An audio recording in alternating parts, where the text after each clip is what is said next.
Hi friends, நான் உங்கள் கவிதா பாலமுருகன் பாலகவி சேனலில் இருந்து இன்னைக்கு வந்து ஐசிங் சுகர் எப்படி செய்யறது அப்படிங்க फ्रेंड्स இந்த வீடியோல நான் உங்களுக்கு ஷேர் பண்ணிருக்கேன்.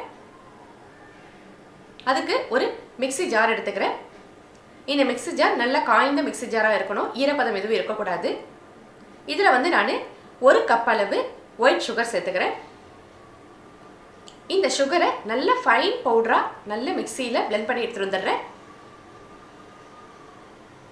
நல்ல ஒரு நைஸான பதமா இருக்கணும். அப்பதான் நமக்கு கடைகள்ல கிடைக்கிற மாதிரி பெர்ஃபெக்ட்டான ஐசிங் சுகர் வீட்ல ரெடி பண்ண முடியும். பாருங்க நல்ல ஒரு நைஸான பதமா இருக்கு.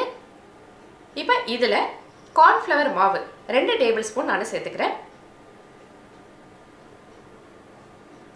இந்த 2 டேபிள்ஸ்பூன் சேர்த்த corn flour மாவோட இந்த சர்க்கரை பவுடரையும் சேர்த்து திரும்பவும் நான் மிக்ஸில நல்லா blend பண்ணிக்கிறேன். நல்லா ஒண்ணா mix ஆயிடும்.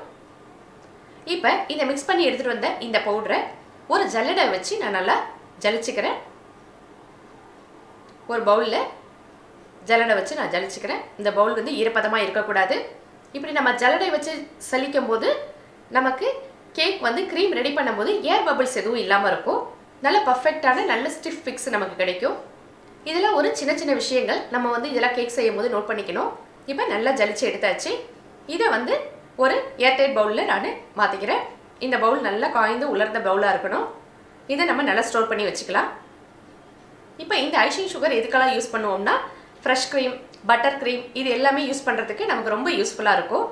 இப்போ இத வைத்து இந்த ஐசிங் சுகர் வைத்து நான் எப்படி எல்லாம் வந்து க்ரீம் ரெடி பண்ணிருக்கேன் அப்படிங்கறத அடுத்த வீடியோல நான் உங்களுக்கு ஷேர் பண்றேன். இந்த ஐசிங் சுகர் எதுக்கெல்லாம் யூஸ் பண்ணுவாங்கன்னா நம்ம கேக் டெக்கரேட் பண்ணும்போது க்ரீம் யூஸ் பண்ணுவோம் இல்லையா, அந்த க்ரீம்ல வந்து ஸ்வீட்னஸ் கொடுக்கிறதுக்கு இந்த ஐசிங் சுகர் நம்ம எடுத்துப்போம்.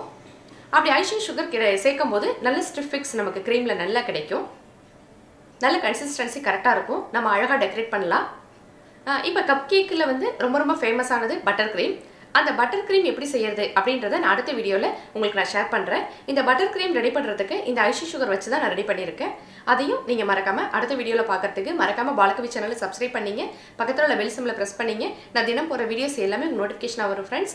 மறக்காம வீடியோவை லைக் பண்ணீங்க. Thank you for watching. Bye.